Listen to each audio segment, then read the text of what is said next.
Let me start with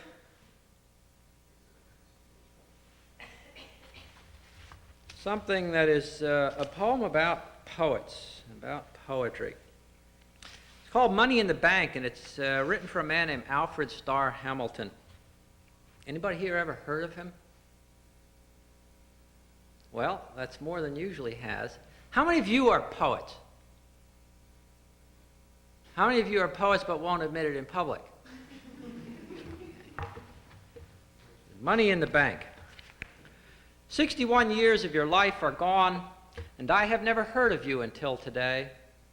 I understand the poems simply grow beneath your pillow as you sleep in your cheap boarding house room, and you only have to rise and type them in the morning, 10 at a crack before lunch, in the daily paper you read at the Montclair Public Library because you cannot afford your own, like the cigarettes you pick up from the street. 61 years old, and I have never heard of you because you are not taught in school, and your poems do not appear in poetry, and your only book was not reviewed because we have no use for poets who have no use for us. Well, Mr. Hamilton, now I have heard of you, and tomorrow the mailman will give you this, along perhaps with another summons from the Garden State because they say you are a vagrant, and you'll open it and find some person that you do not know has sent you money. I'd like to say I sent you this because I simply care about another human being. But the truth is, Mr. Hamilton, this money you receive is for myself and for the future, and I send it out of fear.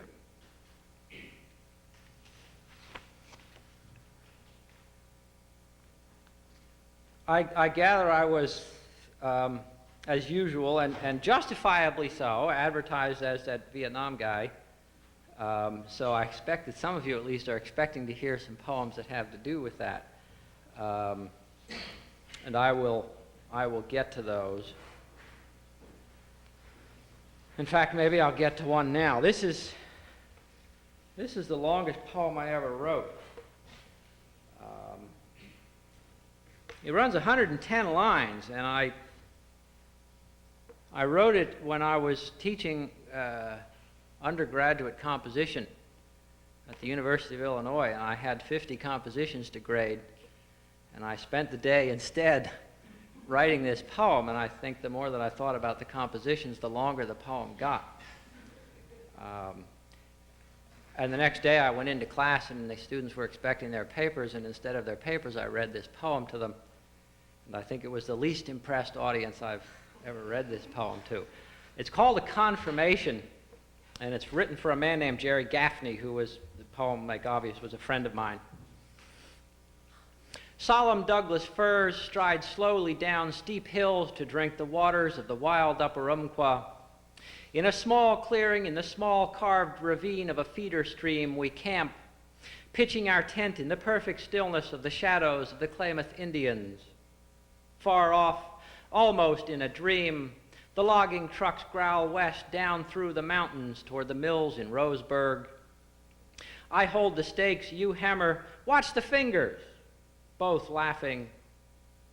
Both recall in easy conversation one-man poncho tents rigged side by side in total darkness, always you and I, in iron heat, in the iron monsoon rains, not like this at all.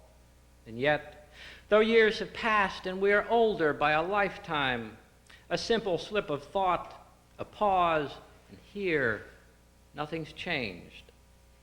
For we were never young, it seems, not then, not ever. I couldn't even cry the day you went down screaming, angry, jagged steel embedded in your knee. I knew you would live, and I knew you wouldn't be back, and I was glad and a little jealous. 2 months later, I went down. We all went down eventually. The village is aflame, the long, grim lines of soldiers, flotsam in the vortex of a sinking illusion.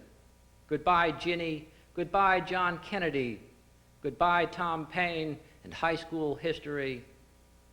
Though here we are still, you and I. We live our lives now in a kind of awkward silence, in the perfect stillness of the shadows of the Klamath Indians. and I am truly happy to be with you again. We stand on the rocks. You point to clear patches between white water where the shadows of sleek fish slip, effortless streaks of energy. I'm clumsy. With an old, eager patience, you teach me how to cast the fly gently so it rides on the surface with the current far downstream, till the rod bends, springs back, bends again, strike. Your excitement rises above the river like a wild song the Douglas firs bend imperceptibly to hear. Shouts, advice, encouragement, half an hour and the 14-inch rainbow trout panting hard, eyes alive, its tiny heart beating with defiance, still unbroken, though I hold the fish, helpless in my hands.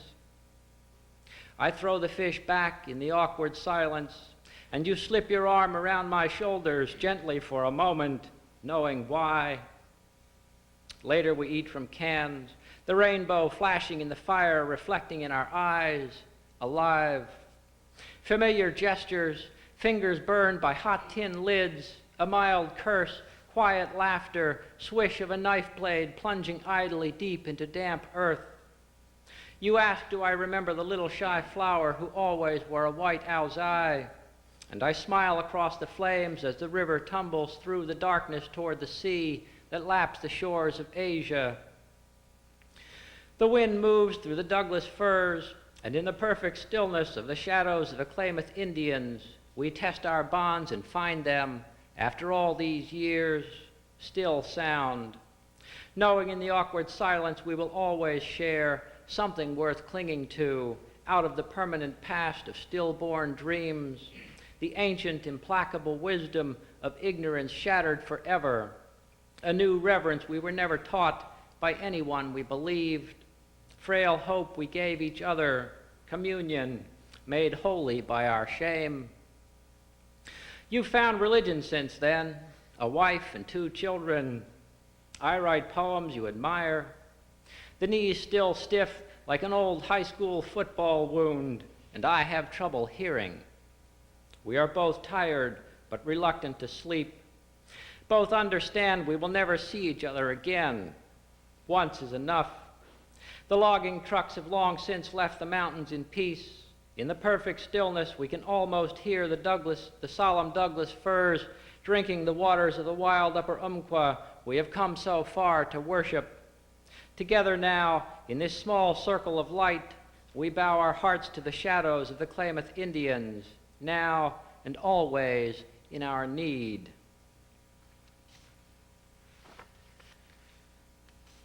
That was back in the days when it was not chic to be a Vietnam veteran. Things have changed a bit since then. I'm not entirely sure that it's been a change for the better. I almost prefer being a drugged-out psychopath to being a Rambo. But then we never get a choice about that sort of thing. We just get the label stuck on us. This is a curious little poem that I like a lot. It's called Turning 30, which I could very easily call Turning 42, and you now know how long ago this was written. But I had a very difficult time with my 30th birthday. I was part of that generation that believed with absolute conviction, and I think with very good reason, that you couldn't trust anyone over 30. And all of a sudden I'm 29 years old and I'm trying to figure out how I'm going to get the money to buy a safe deposit box to put my wallet in, because I won't be able to trust myself to keep it in my own pocket. It was actually a terrible year. And about 2 weeks before my birthday, I wrote this poem. It isn't that I fear growing older. Such things as fear, reluctance, or desire play no part at all, except as light and shadow sweep a hillside on a Sunday afternoon, astonishing the eye but passing on at sunset with the land still unchanged, the same rocks, the same trees, tall grass gently drifting, merely that I do not understand how my age has come to me or what it means. It's almost like some small forest creature one might find outside the door some frosty autumn morning, tired, lame, uncomprehending, almost calm. You want to stroke its fur, pick it up, mend the leg, and send it scampering away. But something in its eyes says, no, this is how I live and how I die. And so, a little sad, you let it be. Later when you look, the thing is gone. And just like that, these 30 years have come and gone, and I do not understand at all why I see a man inside the mirror when a small boy still lives inside this body, wondering what causes laughter, why nations go to war, who paints the startling colors of the rainbow on a gray vaulted sky, and when I will be old enough to know.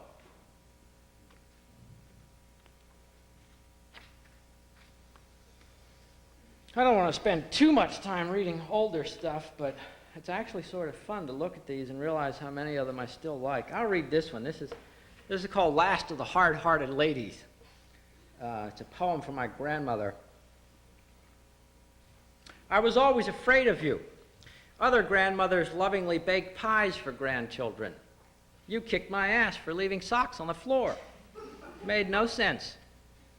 Until that day, 15, and no one home but you. I asked you for a cigarette, and you said yes, and talked with me all afternoon as though I were a man and never told a soul. Years later, I understood you'd simply always seen the man leaving socks on the floor and coats on chairs, and all you'd ever asked is that I see it too. Oh, you bitched about my hair and my mustache, never liked my politics, that socialistic crap. But you grinned like the devil when I held my ground. You like backbone. I didn't say a word today when Dad and Uncle Merv read that stuff from the Bible you'd scoffed at all your life, remembering the times we'd sat listening to the hymns in church next door, smoking cigarettes. They think their faith will help you, and maybe it will.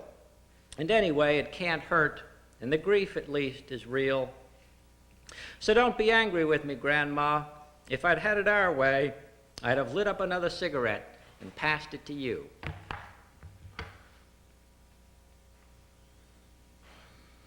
It's a good thing she was dead for her funeral, because the funeral would have killed her if she hadn't been. It's amazing what children do to their parents once their parents can't stop them. And good old Aunt Bert really rolled out a show. I want to make sure I don't... Let me get this right. Am I supposed to read for about an hour and then have time for questions, or am I supposed to leave the discussion period as part of that hour? Karen wrote that. 45 minutes. Okay, all right. Yeah, I hate poets who get up and spend more time talking than they do reading. But there's a funny little story about this poem. I'll tell you after I read the poem. It's called Channel Fever, and the title won't make any sense to you unless you've done any deep water shipping. But channel fever is what you get when you've been out at sea for a long time and you're getting near port. And everybody on the ship gets real antsy and irritable and ready to go. And I suppose it's a little like cabin fever, and you know it's coming to an end. That's channel fever. It's a poem I wrote for my wife before she knew she was going to be my wife. When I cast off in my small boat, with its one sail white and yellow, brilliant in the sunlight, I thought I heard the sea calling in a soft song sweet as any mermaid sings to sailors in their dreams. I disappeared after it into that vastness, searching. I have caught fish to feed myself, throwing the offal and bones to the sharks, eating the meat raw, washing it down with rainwater collected in a tin cup. I never imagined it would be so lonely. At times I have been delirious, tearing the tattered remnants of my clothes, shouting at stars, fighting to keep from pitching myself headlong into the sea. The dolphins, at least, were real. Sometimes on bright days they paced my small boat, breasting the waves, laughing. Or at night, their sleek gray bodies luminescent green in phosphorescent moonlight. For a while, I thought it was their song I followed, but the wind blew too steady for that. The wind drove my small boat always over the next wave and over the next wave. When I first smelled land, I didn't believe it. Is this what it means to be mad? I thought. But my small boat surged suddenly forward, and the seabirds riding the waves suddenly surged up, screaming and whirling in great wheeling circles of excitement. And I know now, as any sailor does, even before the long voyage is over, all along it was your invisible hand on the tiller, your breath beating my small boat steadily on toward the harbor shaped like a heart. It was you. It is your song I heard. Last summer when I was back in Vietnam, we went for a boat ride on the River of Perfumes, which bisects Hue City, the cultural capital of Vietnam. It was a magical experience, considering that the last time I'd been in that city, there were a great many people trying to kill me. And we listened to singers, traditional Vietnamese singers, and in between the songs, these Vietnamese guys we were with started reciting poetry in Vietnamese, and then they asked the Americans to recite poems. Philip Caputo, the novelist, and how many of you have read his book, A Rumor of War, or some of his other stuff? He actually, off the top of his head, composed a poem for the occasion. And I did this poem, this love poem for my wife, and when I got done, the young man who was our translator launched into a magnificent, flowing, beautiful Vietnamese translation of this poem. Never having heard it before, not seeing a printed text in front of him, and the longer he went, the more my jaw dropped. I couldn't believe it sounded absolutely beautiful. I don't understand a word of Vietnamese. When he got done, I said, "How did you do that, Tew?" And he said, "Oh, it was easy. I didn't know what you said, but I could hear the passion. That's what I translated." Pretty good trick.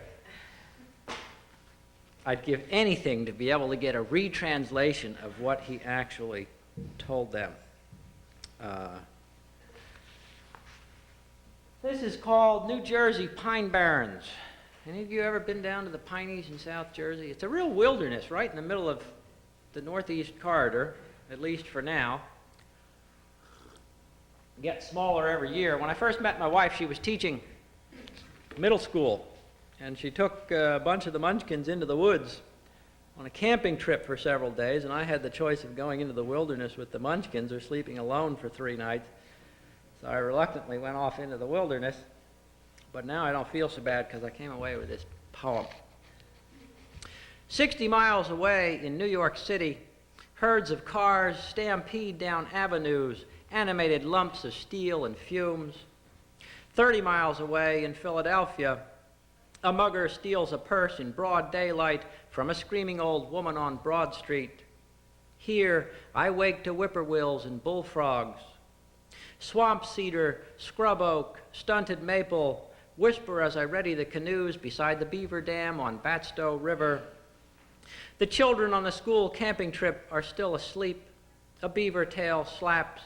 I urinate beside a blueberry bush, notice white violet and lady slipper, pickerel gliding through the quiet pond. Soon the children will awake, all energy. Alien and graceless in their sleek canoes, they will spend this day ricocheting off sunken stumps and overhanging trees, heaping angry blame for faulty navigation on anyone but self, their adolescent piping shrieks splitting the awesome silence with a day-long jagged gash. Too young to understand, their thoughts are all of who rammed who and the hot-faced shame of looking clumsy. I cup my hand, dip it in the beaver pond, and drink the majesty of wilderness, wondering how much longer will it be before children like these will have to learn the majesty of wilderness from books.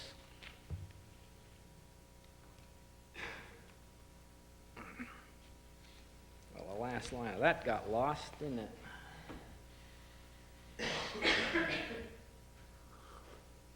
I never know what my poems are going to do to me, and even when I read one 6 or 7 times successfully, and then it'll sneak up and bite me in the back of the neck, I either write some pretty good poems or else I'm a real chump. You wait, I haven't even finished yet. We got a lot of time. This is called Sound Advice. Remember the time Jerry Dowdy beat you up for no good reason on the ice at Sellersville while all the other kids stood around and laughed? You skated home alone that day, swearing you would find a way to even up the score, but you never did. Years passed. He moved away, your adolescent pride still tucked beneath his belt like a trophy. Or 1 year later in the 5th grade, when Margie Strasser told the teacher you had hit her with a bean shooter. Nothing you protested mattered. The shooter and the beans were in your desk. You got paddled as the whole class watched, and Margie got an A in social studies. You should have learned something growing up. Instead, you volunteered. And when you found your war as rotten as the rotting corpses of the dead peasants lying in the green rice they would never harvest, you were shocked that nothing you protested mattered. 23 years have passed since then, and still your anger rises at the way people turn away from what you have to say. Who taught you to believe in words? Listen, injustice is a fact. Like dust rising when the wind blows, like heat when the fire rises. A natural thing, the white space between the lines of every history book you've ever read, the backside of the golden rule, the one unbroken law. And yet you've quit a half a dozen jobs on principle. Point of order! Point of order. As though you think it matters more than bread. Everywhere you go, the blade of your contempt draws blood. No wonder people hate you. Listen, friend, don't make us so uncomfortable. We don't like it any more than you do, but the world is what it is. You can't change it. Face it. Learn to bend. We have.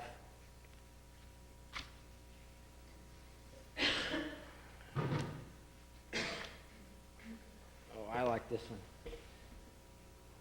This is an example of a poem which wandered off on its own.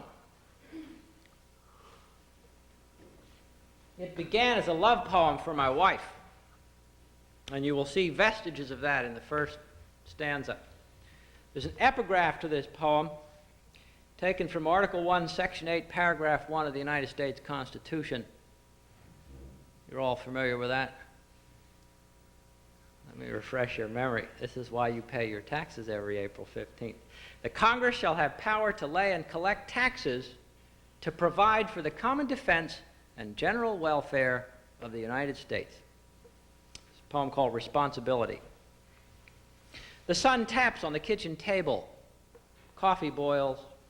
As birds awaken trees beyond the window, I think of you upstairs, your naked body curled around a pillow, your gentle face an easy dream of last night's love. It's Friday, summer. Somewhere in another country to the south, government troops are stalking through a nightmare.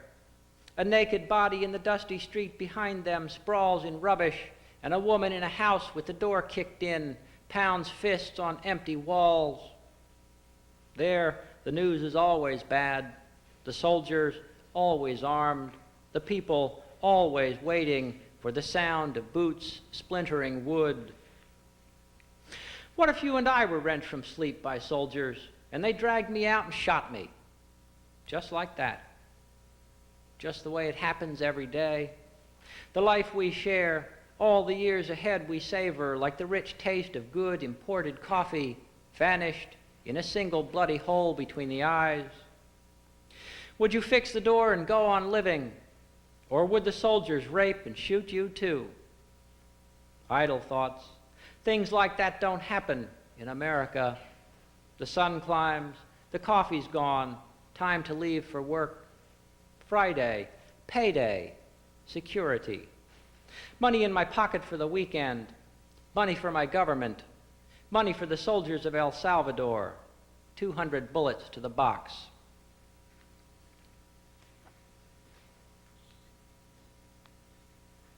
Oh, I'll read one more from this one. This is called The Blizzard of '66.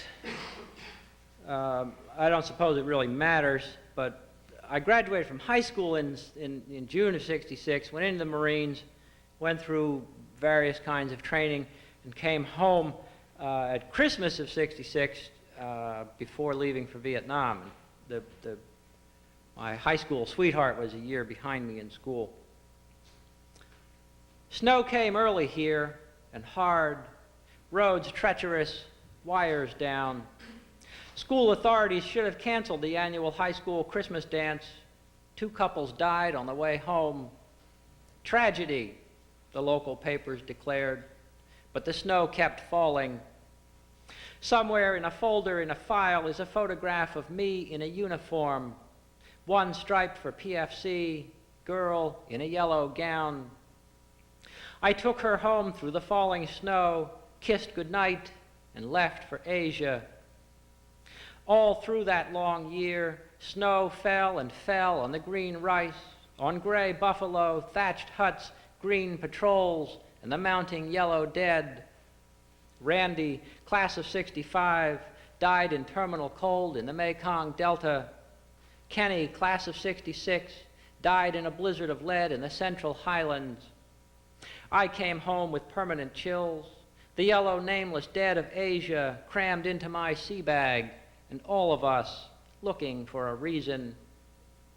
We never found one. Presidents come and go away like snowdrifts in driveways. Generals come and go. The earth goes on silently turning and turning through its seasons, and the snow keeps falling.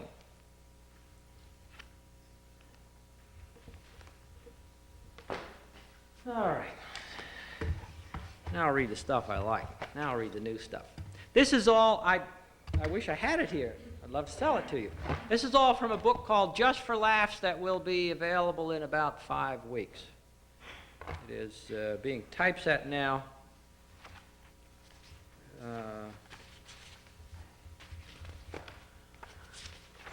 But it ain't a book yet. In fact, this is the title poem. I guess usually title poems come somewhere near the end, but I stuck this one up front.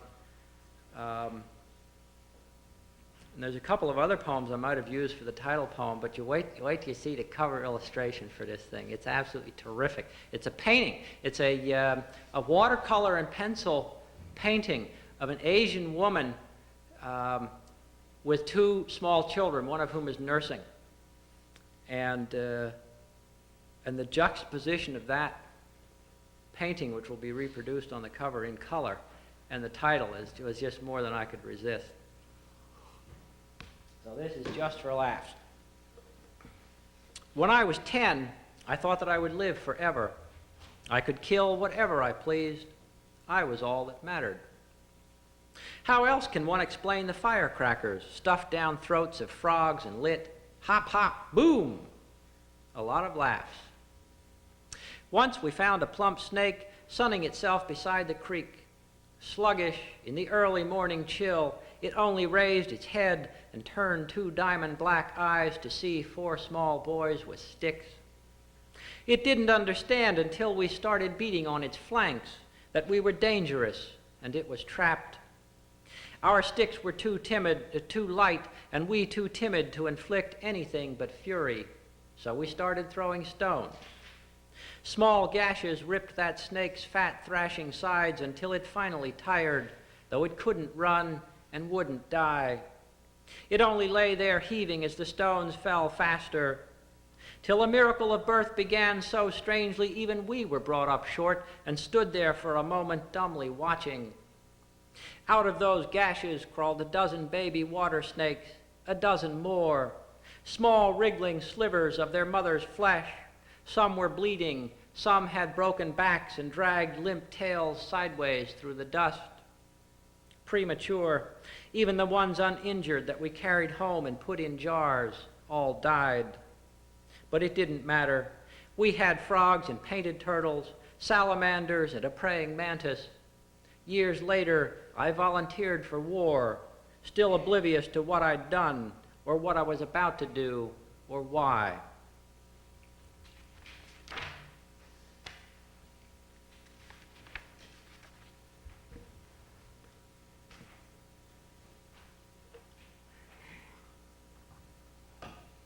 I guess I'll skip that. Here's the other side. Remember, I talked a little bit after that poem, Confirmation, about the transformation of the Vietnam veteran. In 1985, there was a parade in New York for Vietnam veterans, a ticker tape parade. And I unfortunately was not able to attend due to a severe case of ennui, but I did see part of it on television, and here's a poem that came out of watching that. It's called Parade. 10 years after the last rooftop chopper out of Saigon. 10, 15, 20 years too late for kids not 20 years old and dead in rice fields, brain dead, soul dead, half dead in wheelchairs. Even the unmarked, forever absent without leave. You'd think that any self-respecting vet would give the middle finger to the folks who thought of it 10 years and more too late. Yet there they were, the sad survivors, balding, overweight and full of beer, weeping, grateful for their hour come round at last.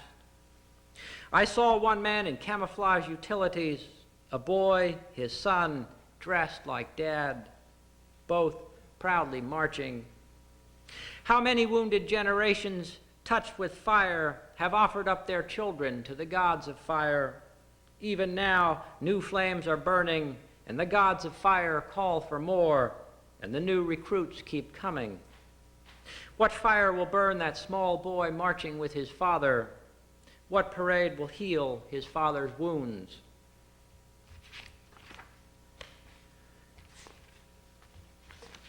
I expect that little boy is probably not yet old enough to find himself in the Middle East, but I'm sure he'll find somewhere else to go. I'll read a couple of poems from my trip in, well, in fact, I'll read three. Two from the trip in '85 and one from this past summer. This first is called Twice Betrayed. Some American soldier came to your mother for love or lust, a moment's respite from loneliness, and you happened. 14 years later, I meet you on the street at night in the city that was once called Saigon, and you are almost a woman, barefooted, dressed in dirty clothes, beautiful, with your one shy dimple. It doesn't really matter who won. Either way, you were always destined to be one of the losers. If he wasn't killed, your father left for the place we used to call the world years before the revolution's tanks crushed the gates of the old regime forever. Now we sit on a bench in a crowded park, burdened by history. It isn't easy being here again after all these years. I marvel at your serenity, but of course you can't possibly know who I am or how far I've come to be here. You only know that I look like you, that together we are outcasts. And so we converse in gestures and signs and the few words we can both understand. And for now it almost seems enough just to discover ways to make you smile. But it isn't. And I have no way to tell you that I cannot stay here, and I cannot take you with me. I will tell my wife about you. I will put your photograph on my desk. I will dream you are my own daughter. But none of that will matter when you come here tomorrow and I'm gone.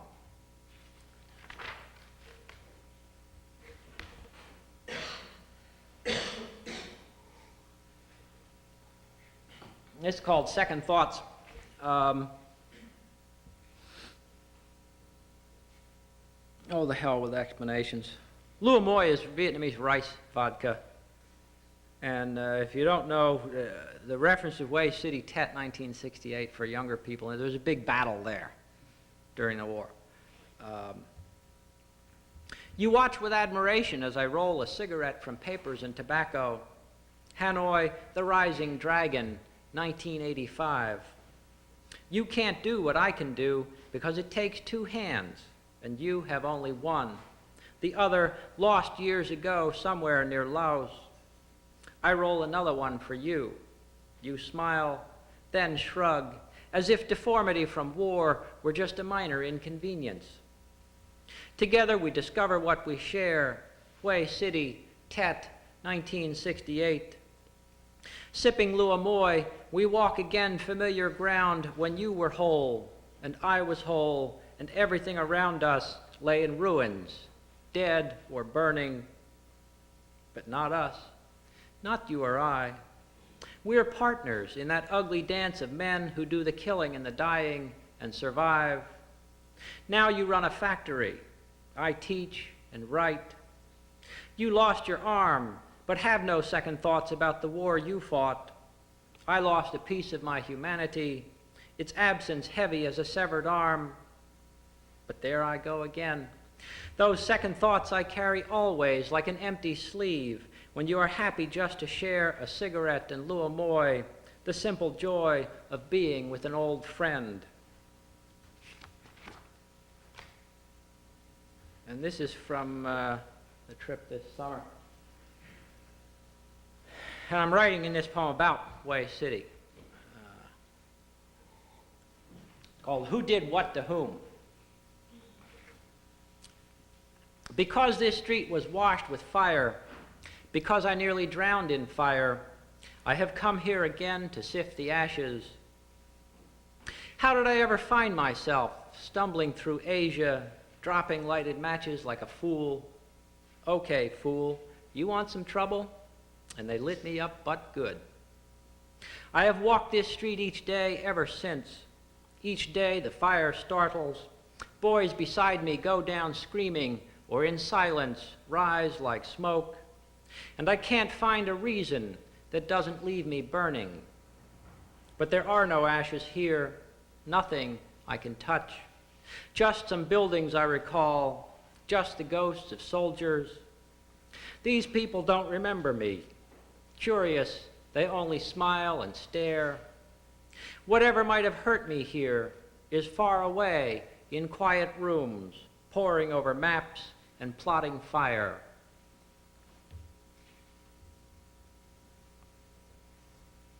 And I wrote that about, in fact, I wrote it exactly 7 days before the troops started heading for the Middle East.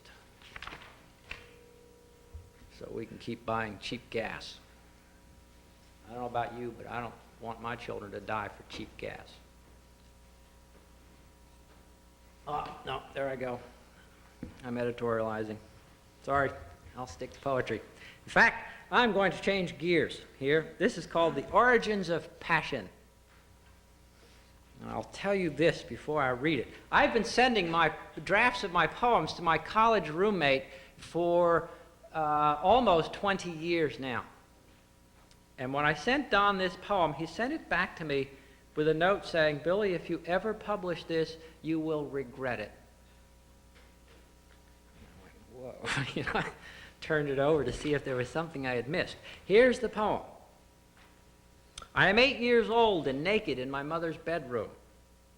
Lipsticks, brushes, combs, and stockings fragrant with her blessing hands. The vanity and altar, I, her secret acolyte. A white lace slip drapes carelessly across a chair. I take it in my hands, press my face too deeply in its folds, lift my trembling arms and drop it over me. Aching with desire, I can't articulate or understand, immersed in her, burning with loss. In all the years to come, I will make love to women smelling softly of lavender and talc, blessing me with hands adept at rituals I want to share but don't know how or why. Lipsticks, brushes, combs, and stockings. I will beg my wife to leave her slip-on. I will press my face between her breasts and thighs and buttocks too deeply, burning to immerse myself in what I love, still inarticulate, uncomprehending.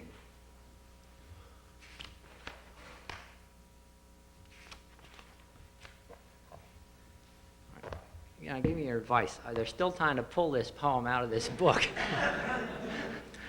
I think Don thought somehow it's some sort of homosexual transvestite poem or something. I don't know, but I mean, for me it's a poem about about those things that men are forced to give up when they reach puberty, when they approach manhood, in a way that women don't have to give up. Women give up other things, but and I suspect that the process that we go through in order to give up those things of our childhood, particularly our attachment to mothers and what mothers represent, has a lot to do with my joining the Marine Corps when I was 17 years old and all that kind of bullshit. This is called a scientific treatise for my wife. The ancients thought the world is flat and rides upon a turtle's back, or that the planets, sun, and stars revolve around the earth in crystal spheres. Thus they defined the universe, till Galileo burst simplicity by gazing at the heavens with a glass, confirming Kepler and Copernicus. All hell broke loose. Churchmen apoplectic, and the Renaissance, and finally Newton to explain it all, a scientific substitute for Adam's fall. Not exactly simple, but it worked, till Einstein stumbled on some quirks in Newton's logic, and explicable at last evolved incomprehensible. Not good enough, said Stephen Hawking, who proceeded to apply his daunting intellect to postulating ways black holes disfigure time and space. He's got a Cambridge PhD. He's looking for a unifying theory, and he's covered acres with equations. Amazing. Centuries of speculation. Okay, I'm not a physicist, but even geniuses can miss the obvious, and I don't need a PhD to know the universe begins and ends with you.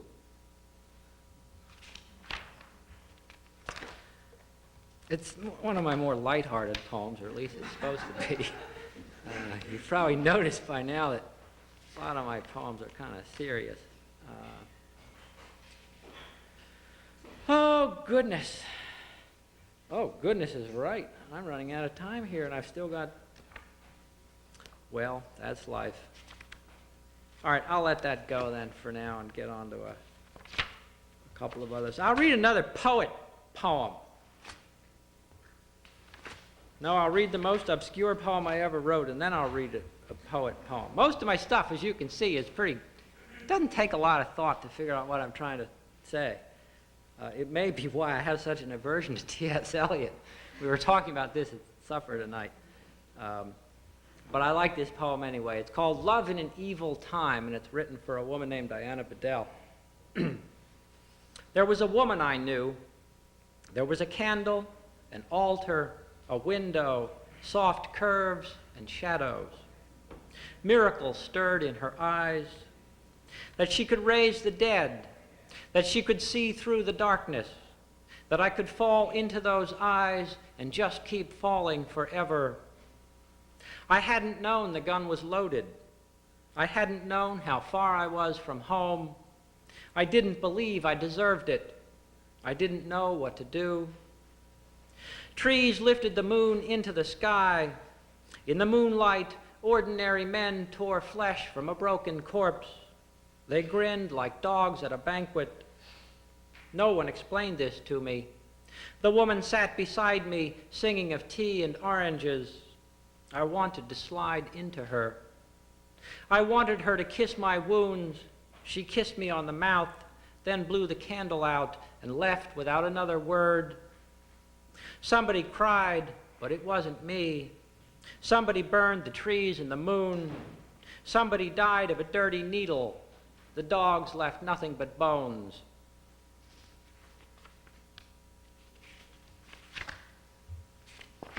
Now I'll do my other poet poem.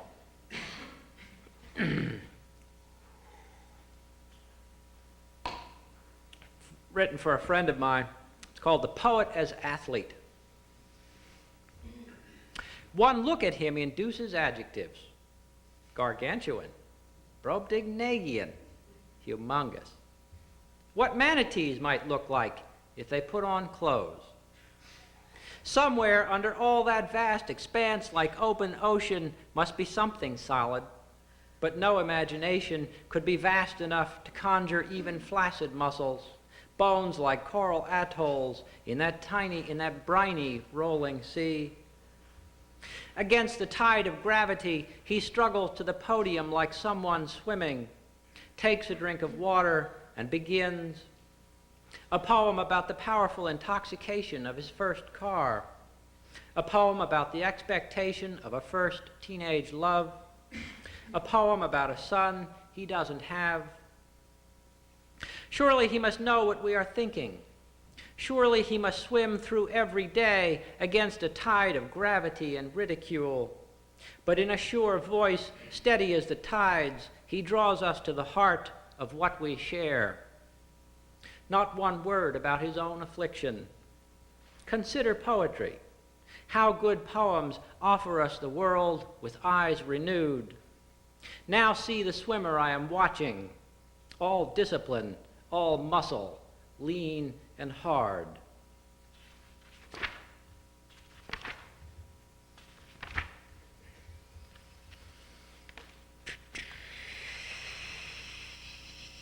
Oh, here we go. Oh, no, I won't read this. That one requires too much explaining. I don't feel like explaining. I've spent more time explaining things tonight than I have reading, and it's not something I like to do. Though it is worth, I will point out that poem Responsibility I wrote in the fall of 1983. This poem in here I wrote less than a year ago. It's called What We're Buying. Impossibly sprawled, as only the dead are capable of, they have all been shot at close range. 6 priests, their cook, her daughter. The men have had their skulls bashed in, their brains scooped out like ice cream. Only the blessed rich eat ice cream in El Salvador. The poor eat silence, tears, and dust. The brains deliberately piled beside these bodies are a warning. Fuck with how it is and die. 10 years of war and taxes, and it still comes down to this: priests, cooks, children.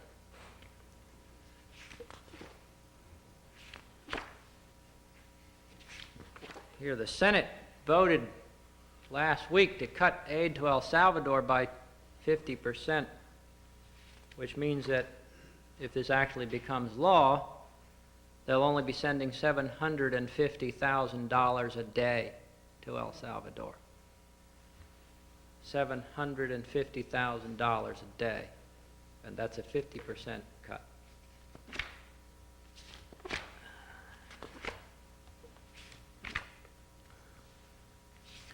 Here's one that is unusual for me because it's a villanelle. It's structured.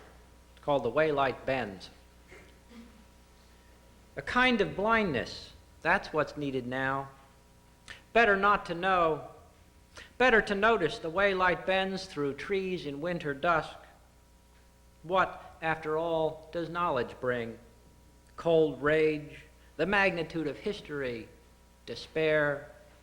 A kind of blindness, that's what's needed now, because it's hard enough to pay the bills. So long as you can still appreciate the way light bends through trees in winter dusk, what's possible, what is, what can't be changed, is better left to dreamers, fools, and God. A kind of blindness, that's what's needed now. The wisdom not to think about what waits in dark holes beneath the earth.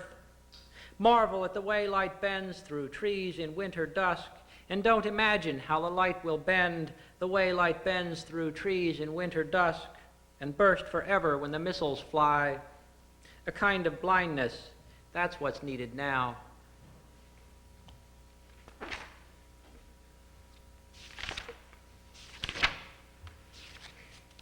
How about, indulge me for 3 more poems. This poem is called How I Live, and it's, the epigraph reads, "For Leela, who gave me the first line." Leela is my daughter, and about a year ago, in fact it was a year ago this month, we were sitting having dinner at this, she was not yet 3 at the time, and she suddenly looked up at me and said, "Daddy, I bumped my head on the setting sun." And I went, "Okay, fine, kid. You can't begin to ask a 3-year-old, where did you get that idea? You know, how..." But I wrote it down and I started fooling around with it, and I ended up with this poem, How I Live. I bumped my head on the setting sun. The night had only just begun, and I was dizzy already, reeling like a drunk walking on the ceiling of a world turned upside down. A steady star burned above the town I thought I lived in, but I couldn't find it, and a voice said I shouldn't even bother. What with the wind rising, clouds piling, tide coming in. What was I supposed to do? Jump ship, run amuck in Fortescue, abandon mother, wife, and daughter to the lunatics and pimps, slaughter common sense and go to sleep? I couldn't stop thinking of the sheep, the wolves, pigs, rifles, missiles, and a diesel east of Barstow whistle howling through the empty desert night as if it were a soul in headlong flight. Maybe I was only dreaming, all the lies, the calculated scheming, computating, calibrating. Maybe not. It never seems to end, I thought, the dizziness, the mocking darkness. Then an owl swooped low, the starkness of its beating wings against the air, too savage, too beautiful to care. Then a stillness, and a man alone calling, "Is it here? Is this my home?"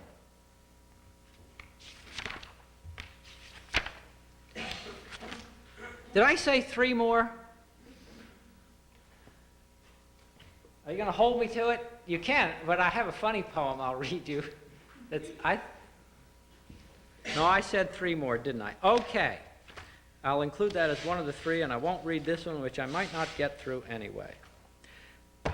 This is called Unaccustomed Mercies. It's written for a man named Larry Heineman. The only thing you need to know about Heineman, you need to know 2 things. He's a Vietnam veteran, and he wrote a novel called Paco's Story, which is about Vietnam and its aftermath. There's a reference in the poem to Paco. That's who I'm talking about, this character in Larry's book. My kiss surprised you, but you didn't turn away.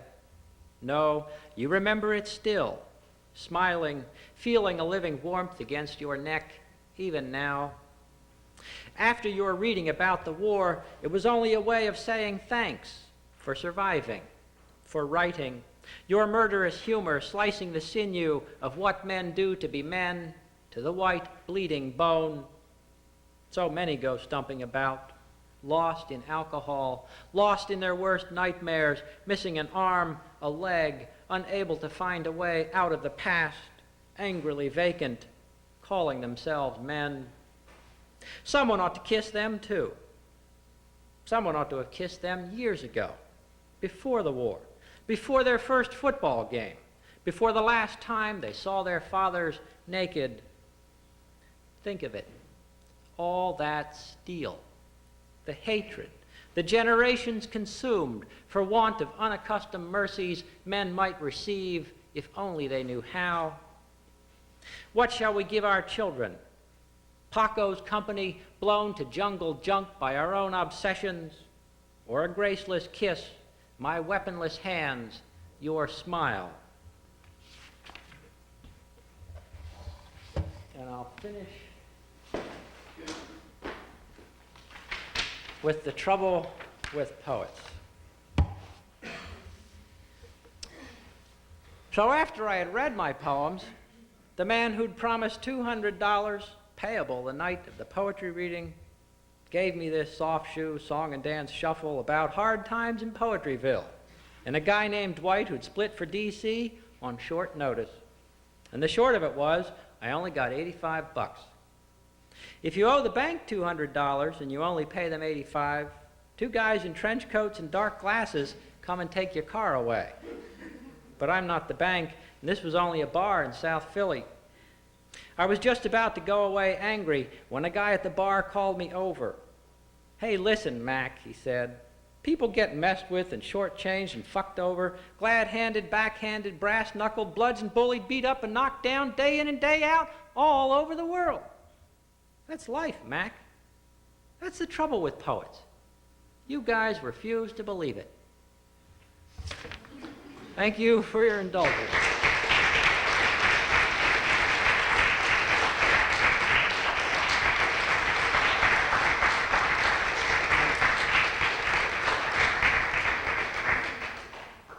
Forgot about my coat, but I guess I feel okay with it on. I'm supposed to. Anybody got any questions? Anybody want to talk? You have a poem, the name of which I think is Greening. Is it Greening? Green, a poem of yours? Greening? Green or Green, it was recommended to me, and I thought perhaps it was yours. Oh, it probably wasn't me. I'm sorry. I wish it were. In fact, I'm. No, sorry.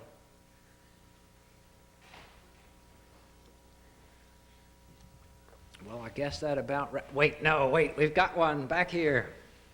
During your most recent trip to Vietnam, how did the Vietnamese react to Americans wandering around?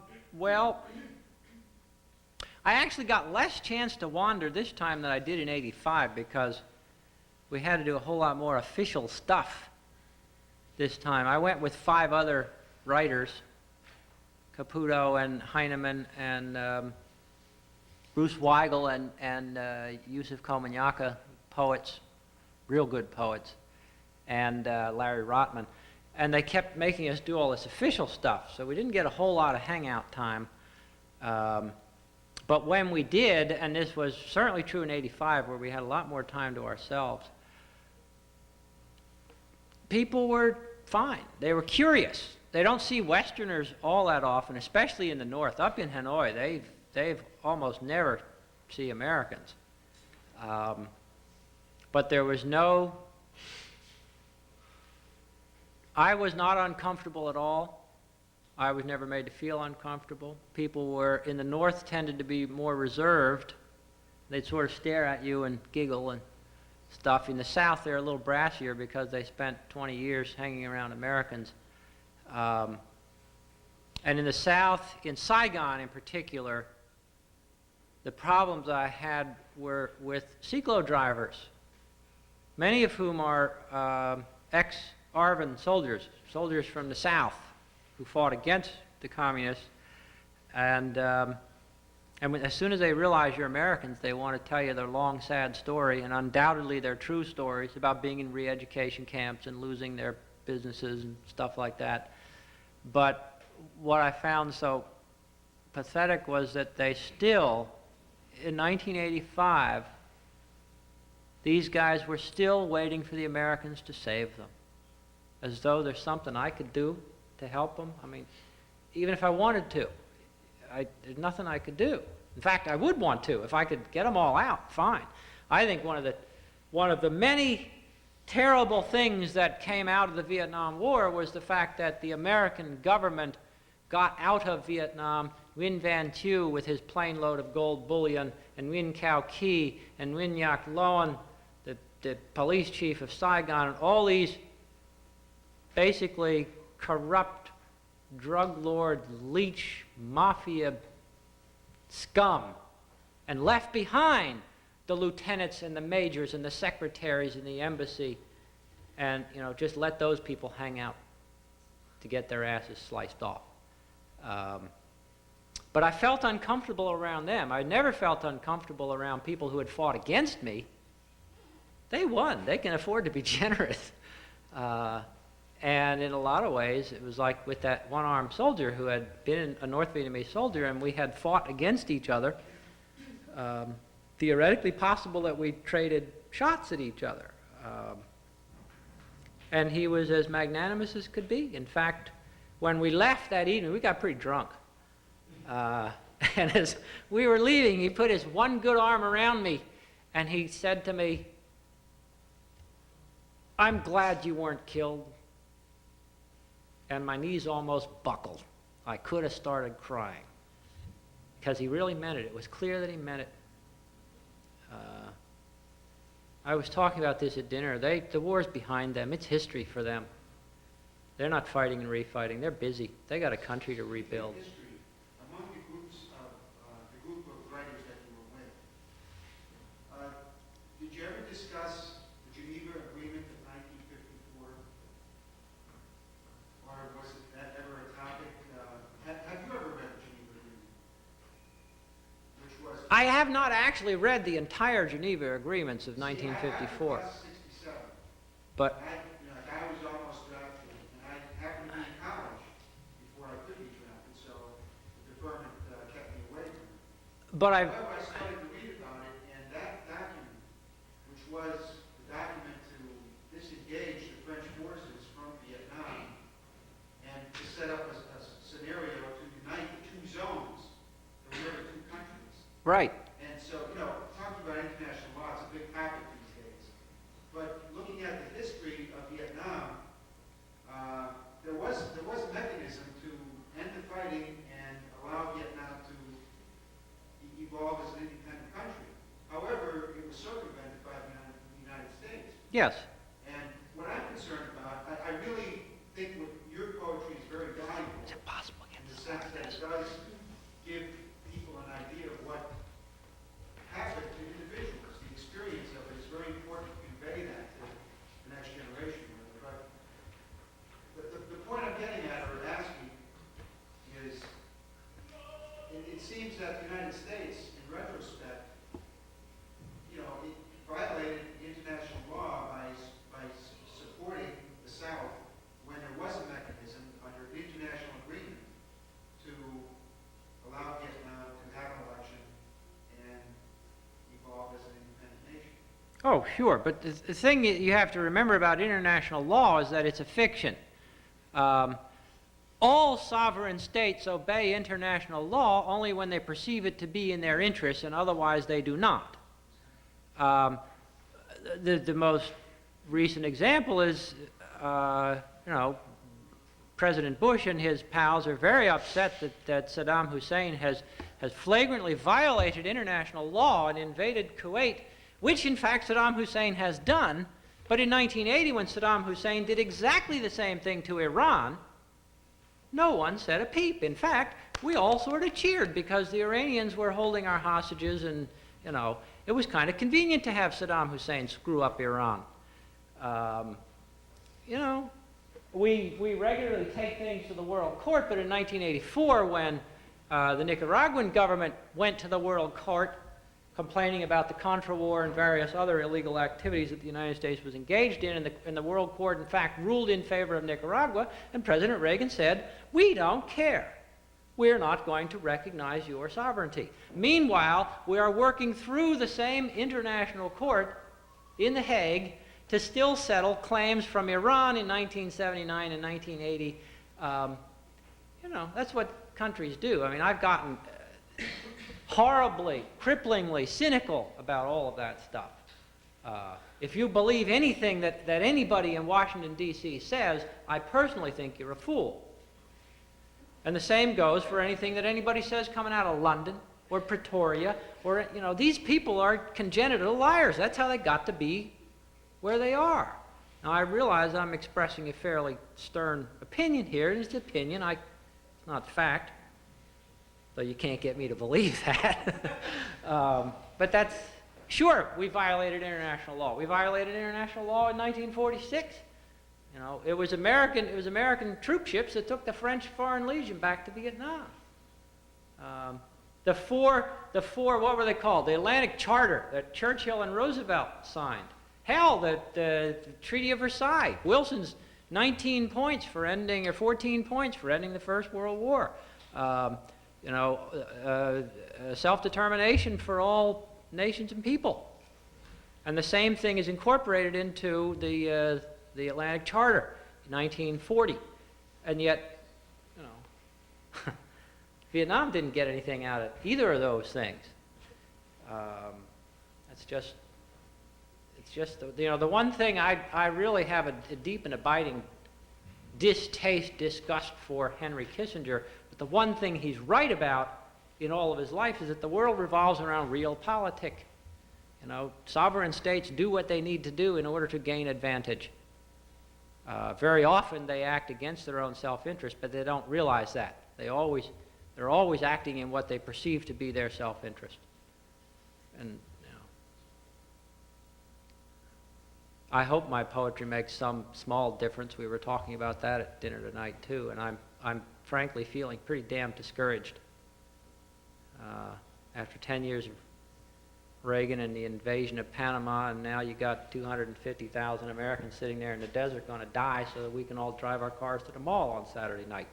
Doesn't seem like a very good reason to die.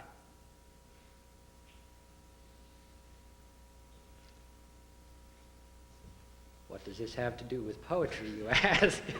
Anyway, thank you for indulging me, and I see you again sometime, I hope. Thank you for coming, and we have some food and drink and books. Oh to yeah, sell. I've got some books. And more opportunity to talk if anyone wishes. Good night.